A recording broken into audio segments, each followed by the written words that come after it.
চাষি হয়ে আসার পর থেকে মদের ব্যবসা একরকম লাটে উঠতে চলেছে। বাবা অসুস্থ হয়ে একরকম শয্যাশায়ী, অনিচ্ছা সত্ত্বেও এই মদের ব্যবসা করতে এসে ভগবানের এক শেষ হয়েছে। হ্যাঁ রে, এই পলাশ, এই জবা, নেড়ে তাড়াতাড়ি হাত ছাড়া, লাইন থেকে কয়লাগুলো তুলে তাড়াতাড়ি কেটে পড়তে হবে। জিআরপি দের টহল নেওয়ার সময় হয়ে গেছে। আমি কি করব? কেন পলাশ এখনো আসেনি? না, সেই যে কয়লা বোঝাই ভ্যান নিয়ে বাড়ি গেছে, এখনো ফেরেনি। তাহলে তাহলে তুই এক কাজ কর, এক জুড়ে কয়লা আমার মাথায় তুলে দে, আমি ওটা বাড়িতে ফেলে ভ্যানটা নিয়ে আসি। তুই ততক্ষণ সাঁকর নিচে কয়লাগুলো জড়ো কর। কি বুদ্ধি! ও আমি আমি ওই লাইনের ধারে দিয়ে কয়লাগুলো জড়ো করি, আর কেউ এসে আমাকে জড়ো তুলে নিয়ে যাবে। না রে না, এত সাহস কারো হবে না। তাছাড়া হাত পা কাপড় চোপড়ের যা ছিঁড়ি, প্রথম কথা তোকে দেখতেই পাবে না, আর যদিও দেখতে পায় ওই শ্যাওড়া গাছে শাকচুন্নি ভেবে ভয়ে পালায়। আমি আমি শাকচুন্নি, আমি শাকচুন্নি। না না না, তুই শাকচুন্নি হতে যাবি কেন? শাকচুন্নির মতো দেখতে হয়েছে, থাকবি। কথা বাড়িয়ে কাজ নেই তো, বুড়িটা আমার মাথায় তুলে দিবি। চল, দেরি হয়ে যাচ্ছে। আমি পারবো না। তাহলে আমি তোর মাথায় তুলে দিচ্ছি। তাই বরং ভালো, কিন্তু দেখো আমি কিন্তু আর আসবো না। কবে থেকে আমি বলছি বনবীর মেলা দেখতে যাবো। লক্ষ্মী আসবো না বললে হয়? এখনো প্রায় 2 ভ্যান কয়লা আছে, ফেলে গেলে ওই 12 জনে নিয়ে পালাবে। তাছাড়া সাঁকর নিচে মদের ড্রামগুলো আছে, ওগুলো টেনে তুলে দিতে হবে। আরে সে থাকলে তো বলবো, এত দেরি করবে জানলে তাকে কি পাঠাতাম?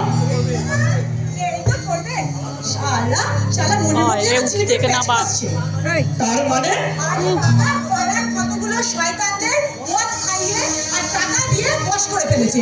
বলে কিনা কয়লার খাদানে কতগুলো বেঁচে বেঁচে নিয়ে যাবে, তারপরে তাকে সপ্তাহে 500 করে টাকা দেবে, একটা করে ঘর দেবে, আর আর রানী রং রাখবে। তার মধ্যে না আমার নামটাও আছে। তাহলে তো ভালোই হলো রে, এখানে থেকে তোরেতে দুবেলা দুমুঠো খাওয়াই জোটে না। তাই বলে বেঁচে বেঁচে নিয়ে যাবে? আচ্ছা, দামড়াগুলো কি করে? হ্যাঁ, দুধুল চুষবে, দুধুল চুষবে। আসলে সব কিচ্ছু না, জানো তো? আসলে ব্যাপারটা হলো ও মেয়েদেরকে ব্যবসা করবে। জবা, দোহাই দোহাই রাজুদা, আমাকে তুমি তুমি পলাশকে বলে বাবাকে মদ খাইয়ে রাজি করে ফেলেছে। দোহাই, আমার তোমার ব্যবসা যদি না হয়, আমি আমি আমি একবেলা মাঠে খাটবো, রাত কামড়ে এখানে পড়ে থাকবো। তবু দোহাই, আমাকে তুমি পলাশের সাথে যেতে দিও না। কিন্তু কিন্তু তোর বাবা চাইলে। আচ্ছা, বাবাকে তুমি বলতে পারবে না যে জবাকে আমি ভালোবাসি, জবাকে আমি বিয়ে করতে চাই? তুমি কি ভুলে গেছো রাজুদা? আমি তোমার গলায় মালা পরিয়ে দিয়েছিলাম। না না রে জবা, আমি ভুলিনি। তবে তুমি যদি আমাকে একটুখানি ভালোবাসো, তাহলে পারবে ওই পলাশের সঙ্গে পাঠাতে। না রাজু দাদা, আমি আবারও তোমাকে বলছি, আমি তোমাকে ভালোবাসি। ওই ওই পলাশকে।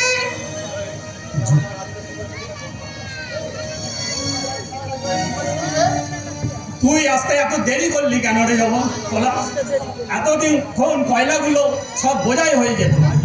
আয় জবা, পলাশ এসে গেছে, গাড়িটা বোঝাই করে দিই। তুই এক ঝুড়ি কয়লা নিয়ে বাড়ি চলে যা। আয় আয় আয়। কি লাগাচ্ছিস? কি আবার লাগাবো? হাজার ভাই কিছু লাগিয়েছি না? একটা থাপড়ে তোর বদন খারাপ করে। মার নাকি মার? তোর কত বড় সাহস! মার নাকি? থাপ্পড় মারবে। শোন শোন পলাশ, আমি তোকে বললি না, যদি তুই আমাকে আবার বলিস থাপ্পড় মারবো, তাহলে কিন্তু ওই থাপ্পড়টা ঘুরি আমি তোর গায়ে মারবো।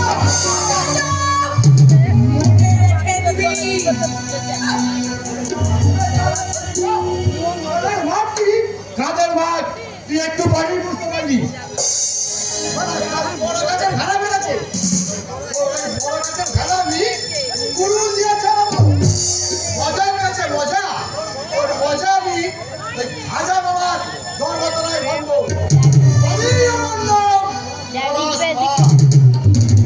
কি হলো? গাড়ি বোঝা হয়ে গেছে, জবাকে এক ঝুড়ি কয়লা দিয়ে বাড়ি পাঠিয়ে দিলাম।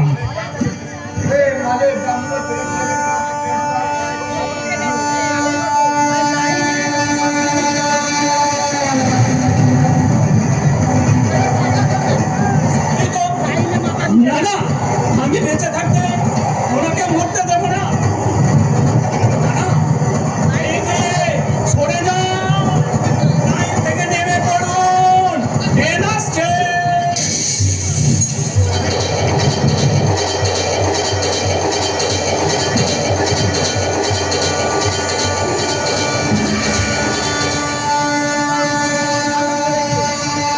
কেন কেন কিরম করে ধরলে? ছেড়ে দাও আমাকে, আমাকে মরতে দাও। কেন মা, তুমি তুমি এভাবে মরতে চাও কেন? আমার ভাগ্য যে আমাকে শেষ করে দিয়েছে বাবা, তাই মরা ছাড়া যে আর আমার আর কোনো গতি নেই। কিন্তু কিন্তু মরলে যে সব শেষ হয়ে যাবে মা। ভাগ্য আমার মাথায় খারাপ আঘাত এনেছে, তাই মৃত্যু ছাড়া আমার আর কোনো গতি নেই, কোনো গতি নেই, কোনো গতি নেই। কি বাছি, অমন কথা বলতে নেই মা। আপনি চলুন, আমার বাড়িতে চলুন। আমার তো মা নেই, বাবা অসুস্থ। আপনি গেলে আমার মতো আমার বাবাও খুশি হবেন। না বাবা, এই পোড়া কপাল নিয়ে আমি আর কারোর বাড়িতে যাব না। মরতে গিয়েও যখন আমি মরতে পারলাম না, তখন আমি আমার ভাগ্যের সঙ্গে এইভাবেই আমি যুদ্ধ করব। দেখি দেখি আমি যুদ্ধ করে আমার ভাগ্যটাকে জয় করতে পারি কি না। কিন্তু বাঁচতে গেলে তো একটা আশ্রয় প্রয়োজন মা। তা চাই বাবা, দুঃখ করো না, তুমি দুঃখ করো না। আজকে ঈশ্বরের কৃপা যদি আমার বড় ছেলেটা বেঁচে থাকতো, তাহলে হয়তো এতদিনে সে হয়তো তোমার মতনই হতো। তাহলে আমাকে সেই ছেলে মনে করে আমার মা হয়ে কি আমার বাড়িতে থাকতে পারো না মা? না বাবা না, তবে আমি তোমায় কথা দিলাম বাবা, যদি ভাগ্যের সঙ্গে যুদ্ধে আমাকে হার মানতে হয়, তাহলে কিন্তু আমি তোমার কাছে ফিরে আসবো বাবা। রাজুদা বাড়িতে আছে নাকি? আয় আয়, আমি এখানে। হয়ে গেছে, তাহলে আমি ভ্যানটা নিয়ে বাড়ি যাই। হ্যাঁ, তাহলে আমি এখন আসি বাবা। এখন আমি স্বর্ণ কলিয়ারি যাব। কলিয়ারি তো ভালোই করবো। আমরা আর কষ্ট করে ট্রেনে বাসে যেতে হবে না। আমার বন্ধুর বাবা আমাদের বাড়ি এসেছে, ওনারা সন্ধ্যা বাড়িতে কাজ করে, আমি ওনার বাড়িতে যেতে পারবো। তবে তো ভালোই হলো মা। পলাশ আমার ভাইয়ের মতো, কোনো অসুবিধা হবে না। পলাশ, তুই তাহলে এনাকে ওনার গাড়িতে তুলে দে, আমি ভ্যান নিয়ে বাড়ি যাচ্ছি। হ্যাঁ তাহলে ঠিক আছে, আপনি তাহলে আসুন। মা, পথে যদি কোনো অসুবিধা হয়, এই কুড়িয়ে পাওয়া ছেলেকে আবার ফিরে এসো মা। এই স্টেশনে নেমে রাজনগরে রাজার কথা বললে সবাই আপনাকে পথ দেখিয়ে দেবে। আমি তাহলে আসি মা। খোকা, খোকা, মা, কি বললে মা? আমি তোমার খোকা। হ্যাঁ, ঠিকই তো বলেছি, আমার ছেলে আমাকে মা বলে ডেকেছে, আমিও তো তাকে খোকা বলে ডাকলাম। আমি আশীর্বাদ করি তুই অনেক বড় হবে, তুই সুখী হ, তুই অনেক সুখী হ। আপনি আসুন। চলো। মা, মা, মা।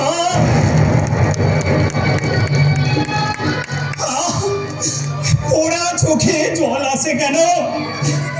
মা বলে ডেকেছি বলে, নাকি উনি খোকা বলে ডেকেছেন? এতদিনে বুঝলাম স্নেহদি মায়াময়। মা গো, মা।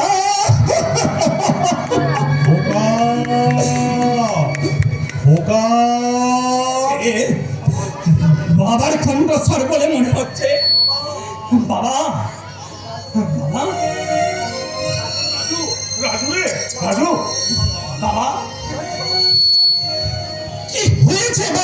জবাকে জবাকে কারো ট্যাক্সি করে তুলে নিয়ে গেল রে। আমি জানিস তো, আমি রাস্তার ধারে দাঁড়িয়েছিলাম, এমন সময় দেখলাম যে তিনজন ট্যাক্সিতে এসে জবাকে জোর করে তুলে নিয়ে গেল রে।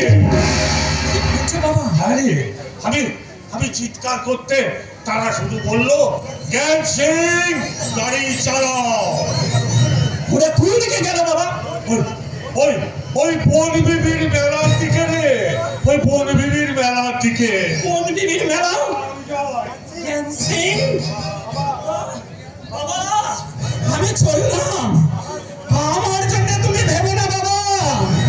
আমি জবাকে উদ্ধার না করে আমি ফিরবো না। জবা, জবা।